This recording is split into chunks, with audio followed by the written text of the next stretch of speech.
Hmm. Hi, everyone. Welcome back, and so glad you're here. I hope that you're resting well and really just taking the time that you need along the way in all of this. And before we dive in, I wanted to maybe remind you to check us out on social media. Check out our website, stay up to date with what we have going on, because apparently I need to do a little bit better at letting people know the work that I do and what I'm all about and what's on offer. So, apologies for the shameless plug, but I do care so much about this work and what I get to do and the impact that I can hopefully continue to make. So, I would love to share the word and maybe have you check out a little bit more of what we're up to. So, basically, we're always up to something fun, inspiring, and hopefully educational and something that you can take with you into the world. We've got new trainings both in person and online, quite literally all of the time. We've got a lot more coming up in 2021. We've even got a newsletter that goes out monthly, just offering you wisdom and guidance, as well as some helpful tools that you can try on if it calls to you. Within that, we've got mindful content on social media, something that maybe can help you feel inspired, something fresh and new, helping you connect with like-minded people.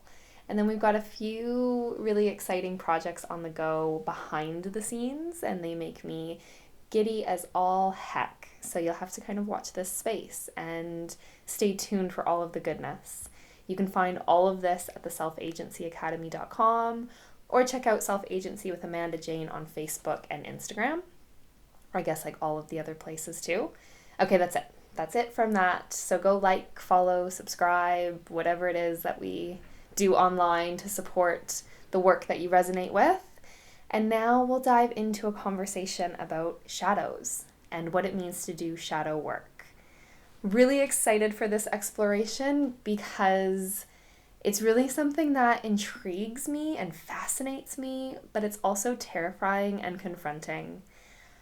I also really love this work and I'm called to it so much because I really respect how it acknowledges the dualities, the polarities that we all possess. I think it really highlights the fact that no matter what, we all have dark and light. There's illuminated and shadowed aspects, there's good and bad, and everything in between within every single one of us. And I think what this does is it really asks us to dismantle this good vibes only culture that's been created, and I find it so toxic. It shows us how important it is to know ourselves at the deepest level, what it means to actually invite all aspects of us in and acknowledge that it's not just good vibes. There are other vibes that we will feel and experience, and that's okay. I think it shows us what it truly means to be human, what it means to have a lived experience. And within that, shadow work is exactly what it sounds like. It's the moment that you get real with your shadow self, the aspects of your consciousness that resulted from having witnessed or endured negative experiences. And this is from the time that you were a child. So your shadow aspect is essentially the sum and the total of all of those experiences. So if you think about all of the times that you were hurt, neglected, abandoned, bullied, embarrassed, bring those all together, and we create what Carl Jung refers to as your shadow self. And Carl Jung is the kind of Papa Bear of this psychological exploration. He's someone that I look to a lot when it comes to bringing modern day psychology and social science together. That then mixes in with spirituality and this essence of the unknown. And that's where I really love to explore and dive into. So now, it might go without saying, but I think you all know me well enough at this point that you know it bears repeating. This content can be heavy. There's potential for triggering. There's potential for overwhelm. So please do whatever you need along the way.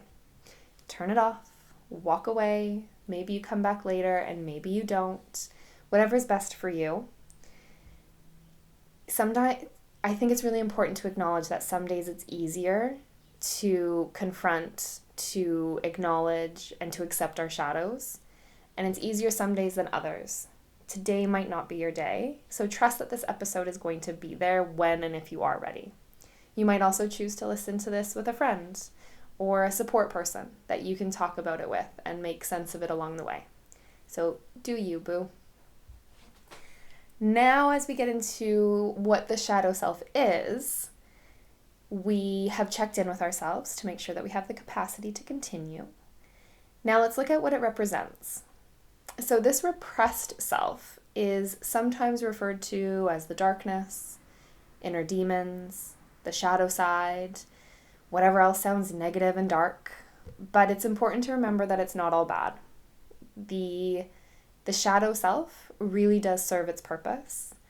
I don't believe that your shadow self should be destroyed, mainly because you quite literally can't. It's part of your consciousness.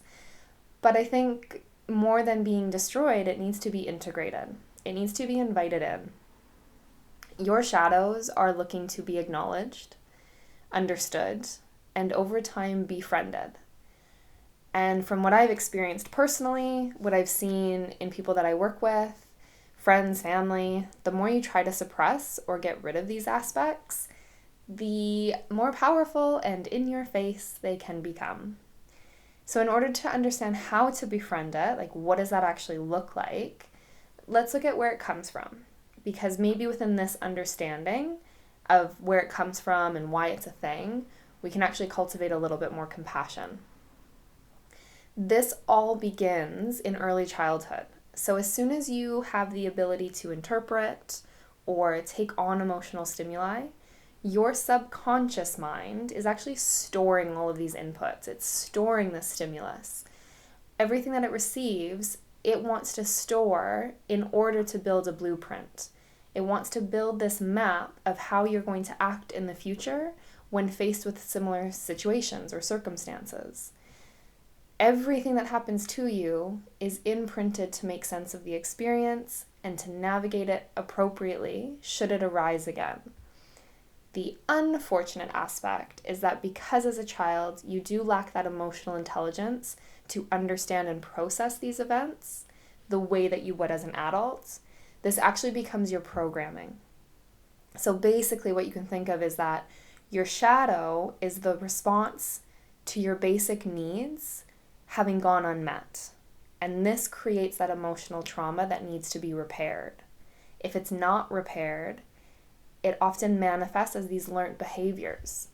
They play out in really negative ways. So think of, say, acting out for an underlying desire for attention, becoming cold and avoidant as a cry for intimacy, being an overachiever or perfectionist in order to try and win validation and love from an absentee parent. So we can see how these traits could be seen as flaws or bad behavior. But what this shows us is that really what these actions and behaviors are is a cry for help, a need for safe and secure attachments, a need to be seen, supported, loved, and validated. So right now, you may actually be recalling and thinking about current habits or behaviors that you have, and that might not be such a cute look. So you might be wondering where these came from. And that right there is essentially what shadow work is. It's that moment of, why do I act the way that I do? Where did this come from? What is this coping mechanism, this behavior? And then in turn, how can I compassionately invite this wounded part of me in? How can I understand it? How can I recognize the fact that it just wants to be validated? It wants to be loved. It wants to be a part of this, a part of me and this experience. So before we go into what all that looks like, let's unpack what can potentially happen if you try to ignore or outrun your shadow self. Because first of all, you can't. It's not something that you can outgrow. It's not a phase that passes. Wouldn't that be nice? It's part of you. It is that inherently ingrained programming that came from those negative experiences. So, what needs to actually happen here is engagement. You need to interact with those parts of yourself. This is where that really difficult and hard inner work comes in. This is the befriending of all aspects of yourself. So, this is where I remind you of the importance of having a support system, a network that has the actual capacity and willingness to walk alongside you in this process. Because think about it. Think of if you were walking into a scary ass forest, you have no flashlight, no map of how to get out of there. You would want someone badass with you. So not only can you come out the other side intact and whole, but so that you've learned something along the way. So next time you face this forest, you remember to bring your flashlight. Each trip becomes maybe not necessarily easier, but there's more of a comfort, a willingness, because you've done this work before and you know you have support around you. So with that said, think about your inner demons, your shadow, whatever words you want to use for it. We know these to be our worst critics, our biggest doubters, number one saboteur. So you want these guys on your team. You want them to be for you, not against you, but they're not willing to play ball until you've shown them the love and respect that they deserve. Rightfully so, because all they've ever wanted to do is protect you. It's only when you're willing to able to look at these that you can start to move forward, that you can restore these parts of your being. You can actually soften and care and nurture the wounded and scared and parts of you that are in need of attention. So for me, I know that my shadow is in the driver's seat when I start acting impulsively, completely out of character. I'm like, who even was that? I say hurtful things that I instantly regret. It's like I can watch the words come out of my mouth and my little inner baby Buddha is like, don't say that. But then my shadow is like, too late, sucker, it's out there. And then I just sit there like, yeah, I have to now go along with this because I'm out of body. Like, I'm not even here. My body language starts to change. I can be really cold and distant.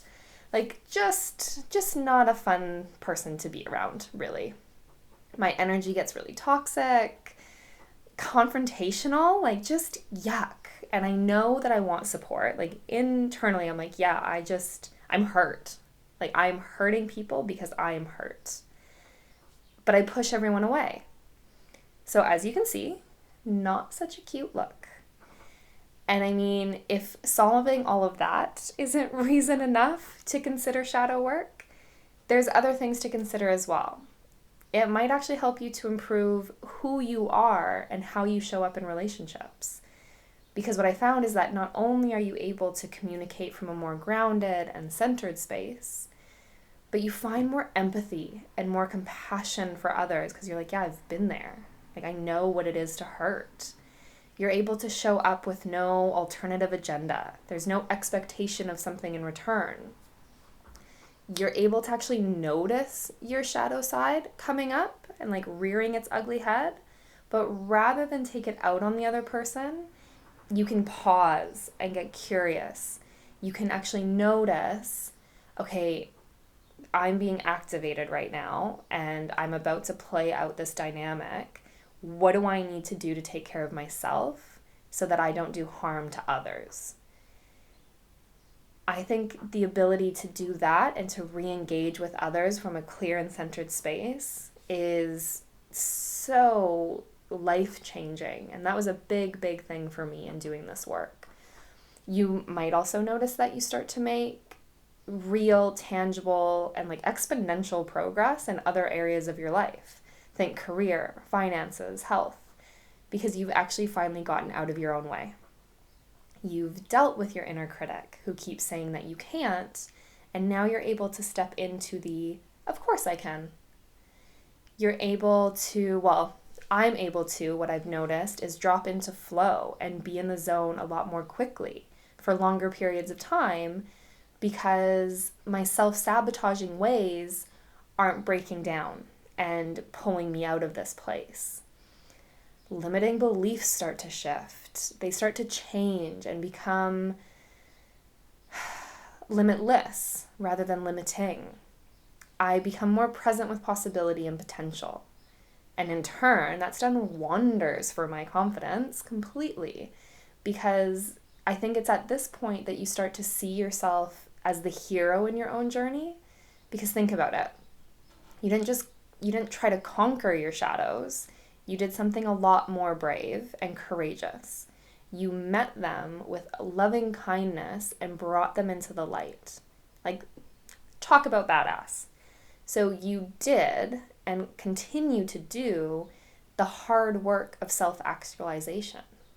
I think that's incredible, and that helps to boost that confidence, because it's within that you recognize this is ongoing, it's ever changing, and like, I am here for it.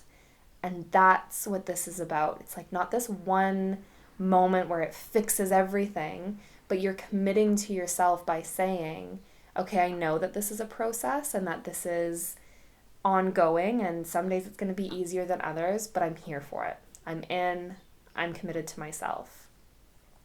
And then on top of that, we have to think about just how exhausting it can be to battle inner demons all of the time, because you're fighting a battle that you can't win. And I think once you realize that rather than battling, if you can step into the allowing and let all of the aspects of yourself simply be, you might actually find that you sleep better and have more energy and that your overall health increases. I know that mine sure did.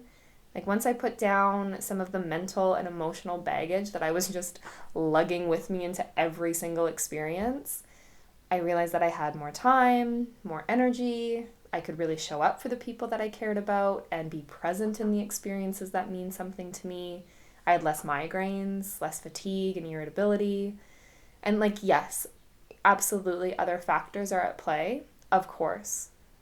But I do truly believe that this type of work has a huge impact on mental, emotional, and physical health. So in the end, it was a win-win for me. And nope, by no means was it easy.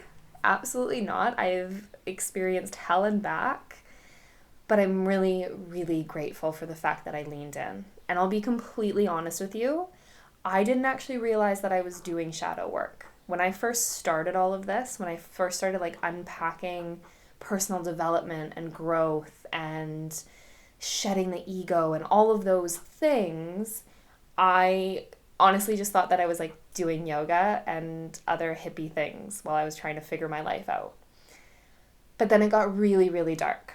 So it got really dark really quick. It was overwhelming. It was excruciating. And I was alone in it. I was completely alone because I didn't realize or know who to bring in, or that I even needed support or resources, because I didn't know what I was doing. I didn't understand that I was basically like working through a quote unquote spiritual awakening or identity crisis, like whatever you want to call it. That's very much where I was. And it wasn't until somebody brought the Joseph Campbell's concept of the hero's journey and shadow work into my awareness. And in that moment, I was like, nah, this is awful. Hate this. I'm done. I want nothing to do with this. I'm happy the way that I am. Tried to walk away from it. Right then and there, I was like, nope, done. But I couldn't. I couldn't step away. Not because all of this had been brought to my awareness, but I had seen who I really was. And I could see who I could be and the potential. And that right there, seeing who I could be when I integrated all parts of myself and learned to accept and honor me for who I am, that's what kept me going. And that's what grounded me and gave me the resilience to work through all of these things. So a literal like 5 years later, and it's been an intense ride for sure, but I am so glad that I was able to find the resources and the people that I did along the way, because they helped me immensely. And that's why I do this work that I do now. That's why I'm able to speak to this, because I've been in that discomfort, and I never want someone to experience it alone like I had to in the beginning. So I think my hope within all of this and in this episode is that you can see the potential and find the resources and support that's best for you along your own journey. And I think we have to remember that shadow work is completely exploratory. It's a complete exploration of everything. It's not linear. There's no one size fits all. So I can't say, here's your step-by-step or your how-to, unfortunately. But what I can say and can offer are little tidbits, are little ways of learning how to engage and interact with yourself in a meaningful and intentional way. Something that does not re-traumatize or do further harm. This has to be an intuitive process. So lean in when you're called to, and then gently back out when you're called to. There were times in my process where I literally had to close the blinds and turn on Netflix for what felt like years, because I could not stand one more moment of being in my own darkness. I couldn't be with my thoughts. I couldn't self-develop anymore.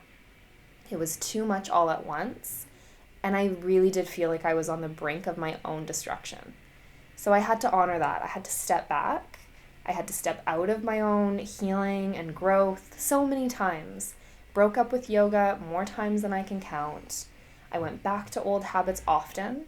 And it's not that I'm proud of them, but I do respect that. I respect that about myself, because it shows that I was in a space of honoring and listening. But I also respect it because it's part of the process. It's an ebb and flow. It's a flux, and it changes as and when it does. And yes, some spiritual bypassers and the gaslighters of the world will try to say, oh, you're just not working hard enough. You just really need to feel it and be in it. You can't really say that you want to heal if you're not really willing to relive your trauma. Yeah, these are things that I actually heard, and no. I completely disagree, but thank you.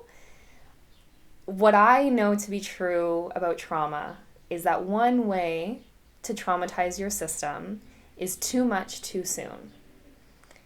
Another way is too much for too long. So for me, to stay in deep self-reflection that is overwhelming and feels earth-shattering for too long is damaging. And some of you may disagree, and that is perfectly okay. Absolutely. Do you. But let's not tell others how to heal. Let each person take their own time. Let them go at their own pace. Respect that everyone's journey is different. And we have to remember that it's not about us. It's not about you. It's not about anything other than the person doing their healing in their own time and way. So when we know that shadow aspects of ourselves are a manifestation of trauma and hurt that we experience throughout our lives, it truly makes no sense to try and force, or with great effort try and think our way through it or match it to anyone else's journey. You'll know the times that you need to sit in discomfort. You'll know the times that you need to keep crying and go and be in it.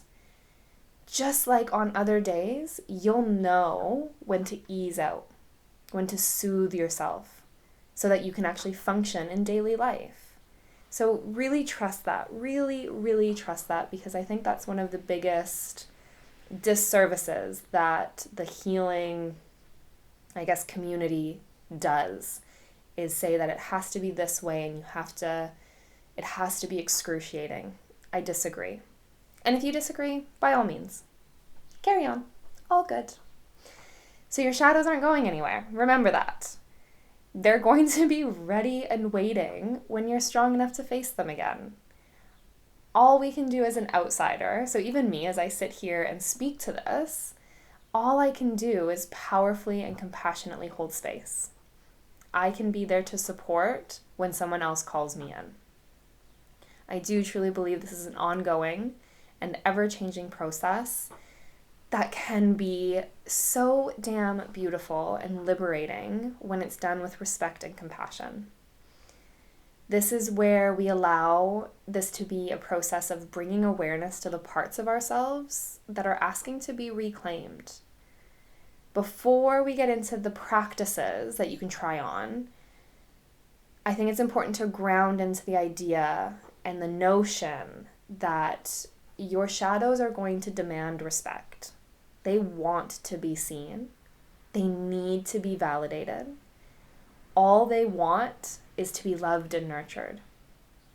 So if you can treat each wounded part of you with that knowledge, if you can approach it with kindness and know that you're going to have to hold space for all of the hurt, the rage, and the fear that they've held on to for however many years, that's that place where compassion is just so important. Be gentle, be patient, be kind. And acknowledgement and acceptance is going to be key along the way. Okay, so first little step, or first little, I guess, nugget that you might take with you, you might try on, is to pay really close attention to your emotional triggers and your activators. So be mindful of the moments that your behavior starts to change. Notice when a feeling or sensation is bubbling up inside of you. So what this looks like is paying really close attention to the times where you act or say something that you later regret. You must first become aware of your behaviors and what sparks them if you ever want to change them. Over time, you might actually notice that you catch yourself before you react emotionally, and over time you might start to respond instead and choose, okay, I can notice myself being activated because I've been curious about this. How do I want to show up in this moment? This is also going to highlight what it is that triggers and activates you. So this might be the moment where you get curious about where these things stem from. I don't personally think that you need to know the details or the exact event, but I do think it's useful to understand the why behind it. What is this thing trying to tell me? So it might sound something like, I notice that I react in this specific way when XYZ happens. And then what does that tell you? Does it tell you that you're looking to be accepted and validated? So you get extremely angry when someone belittles you? Maybe it's that you feel as though if you push everyone away and have all your walls up, there's no chance of them hurting you or abandoning you because you never want to feel that way again. So you can start to see where your patterns and your behaviors stem from this need or desire to never feel whatever that hurt was ever again. So there's so many ways in which this can play out, but I think you get the idea. From here, number 2, or the next one that you might try on, is shadow journaling. And this is where you allow yourself to get in a very safe and quiet space, hopefully somewhere that you won't be disturbed. You might take a few long, slow, deep breaths so that you can just ground into that space. Maybe you can connect with your center, you can connect with your truth, whatever resonates for you there. And then it's about allowing yourself to write in this almost stream of consciousness. No censor, no filter, just go. Maybe it's after you've been activated and you want to get to the root of why and you just let that flow. Maybe it's when you're feeling really strong and resilient and you actually want to dig deeper and go into it. You might do this daily so that you can just keep processing and keep getting everything out of your body, like removing thoughts and feelings from your body so that it can process and integrate in that way. Find a routine that's best for you and commit to that. Some days you know that it's going to be harder than others, just like with anything. But if you can get into that routine and get into that habit, your shadow aspects know there's a chance for them to be heard. So they know at some time when you sit down to write, they'll get their airtime and they'll be able to express themselves. So this is a really beautiful way of cultivating that relationship with you and giving them a space and a platform to be heard. I really like to end my sessions by thanking the parts of myself that brought these words or these insights into my consciousness. And that allows me to, again, just build that respect and say, okay, I see you. You are a part of me. Thanks for showing up. Thanks for offering me this little nugget of wisdom that I can take on, and we can start to heal and grow together. So trying to end your sessions in gratitude, or the intention of holding gratitude for those parts of yourself one day. And then from there, move on. Walk away. Try not to think about it beyond that point. You've released everything. You've put it onto the piece of paper. Now, separate that. That's complete. Now step powerfully and mindfully into the next present moment. Start fresh. Start in presence. And then my third go-to practice, this one might sound a little bit weird, but I have a conversation. I chat with my shadow.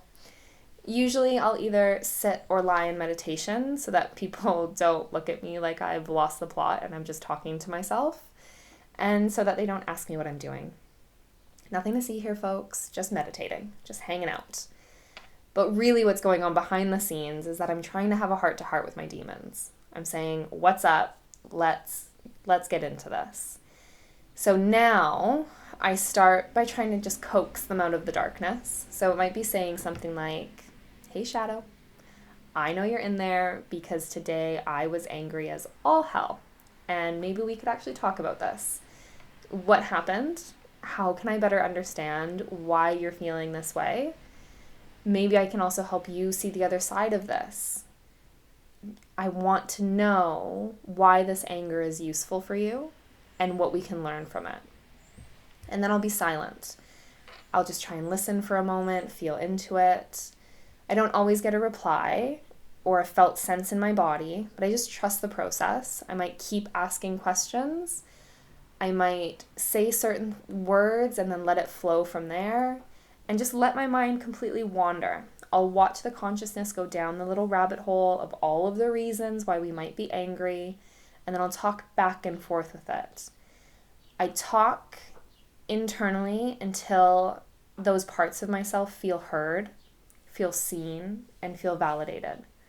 And then I thank her, and I let her know that I am doing my best to continuously listen to her and protect her. And don't get me wrong, this was not always a loving conversation. I used to meet anger with anger, or I met sadness with sadness, or sadness with anger as well, or guilt, or shame, or frustration, because I was mad at myself for being mad about things that didn't feel important. Like I would just snap for no reason, and I would get mad at myself for doing that. And I would be annoyed that I didn't understand why, and that I didn't feel like I had control over it. And that didn't really get me anywhere. It's where I had to start. It's where I had to learn. But over time, as I changed my approach, I realized that I got a lot more clarity and more understanding when I could meet it in that more gentle, slow, and steady way. So now I get a little bit more clarity and understanding of the why behind these behaviors. And I can say, oh, yeah, I get that. Yep. So within that, I think what it's helped me realize is that I can now be quicker to bounce back from these moments. Like when my shadow self is showing, I can bounce back and say, okay, let's get curious about why you're here right now. What's going on? I can hold her with compassion. And like sometimes I just have to laugh about it. Because I mean, let's be honest. The fact that we're sitting here talking about having multiple egos and multiple streams of consciousness inside of us, always wanting to be in the spotlight and have their say, like it's a little funny for me. That's how I guess, come to terms with it. So whatever works for you. For me, I can't take myself too seriously. I have to laugh off the moments where I flip my lid and be like, wow, okay. Not so cute. Let's learn to do better next time. And this is where I always think of the movie Inside Out. So good. It shows you what it means to like think and feel. So if you haven't watched it, pause, go make some popcorn, curl up on the couch, and get into it. It's so good. They show each emotion as its own character, and then they act out how each of them would experience that situation. Brilliant. And I think it's quite literally exactly what's going on inside of us. So when I can look at it in that way and be like, yeah, there's just these little creatures inside doing what they do best, I can love them a little bit more, and I can hold a little bit more space for them and be like, sadness, I understand that you're trying to protect me from feeling that way, so thank you. So this helps me relate to and be more loving towards the hero, the shadow, the happiness, the sadness, and all my other little characters inside. Helps me go a little bit easier on myself as well, because I can't just blame me as one person. I can experience it as a whole, as all of these different parts of myself. Another thing you might want to look into is internal family systems. Very similar concept or very similar idea or notion. So that's IFS, internal family systems, if you want to check that out. So within all of that, it's really coming back to this space of what works for you to understand yourself better. When you can understand yourself and know and trust that there are these different aspects of you that are playing out your reality, and their only intention is to ever help you survive and help you stay safe. So maybe that helps you own the moments that you're wrong and the moments that you've done harm, and you can learn from that and take responsibility. It might also help you discover when you need to tell someone that a boundary's been crossed, and you need to get real with respecting yourself and helping others do the same. So those are my next kind of 3 steps or 3 little nuggets of wisdom for you. So get curious and mindfully aware about the moments when you're activated. This is number 1. Notice your behavior when it starts to change. You might pause and ask why. Where is this coming from? Why do I feel the need to react this way? Over time, maybe you actually change your reaction. You might become more mindful and respond, helping you to change your behaviors over time. Second, try on some shadow journaling. This is where all of your insights, your thoughts, your words can simply flow. Remember, no censor, no filter. It's kind of like you want every part of yourself to be able to speak through your pen. No fear of judgment, no attachment to an outcome, free flow. You never even have to read these words again. Your consciousness is now aware of them, which means that it's working to shift and change that. So it's doing what it does behind the scenes. No need to get back into it. And then third, get into that dialogue. Talk to yourself the way you would a troubled friend. What's making that part of you feel unheard, unworthy, or unloved? Ask them how you could better support them. Acknowledge that they're only trying to help. Remembering that your shadows learnt to act the way that they do from day one, and it's all because of the negative experiences that you witnessed or endured. They act the way that they do to try and protect you from ever experiencing that hurt again. So maybe thank them. Thank yourself for doing this work, because it takes an absolute warrior or warrioress to dig into this work. But remember not to go it alone. Keep in touch with me. Keep in touch with your community. Get people on your team that understand the work that you're doing, and keep looking for resources that inspire you. Continue to build your little toolkit so that you can become the most whole and badass version of you. So within that, thank you so much. And tell me what else you want to hear about. What else do you want to dig into? What are you curious to explore? I want to know everything. So reach out through whatever social media platform or email. We're so hard at work behind the scenes here to constantly bring wisdom and tools that you can use for your own self-healing journey. So let me know what's next. What else should we get into? So thank you again so much. Go easy and go mindfully into whatever this shadow work means for you. And I'll see you next time.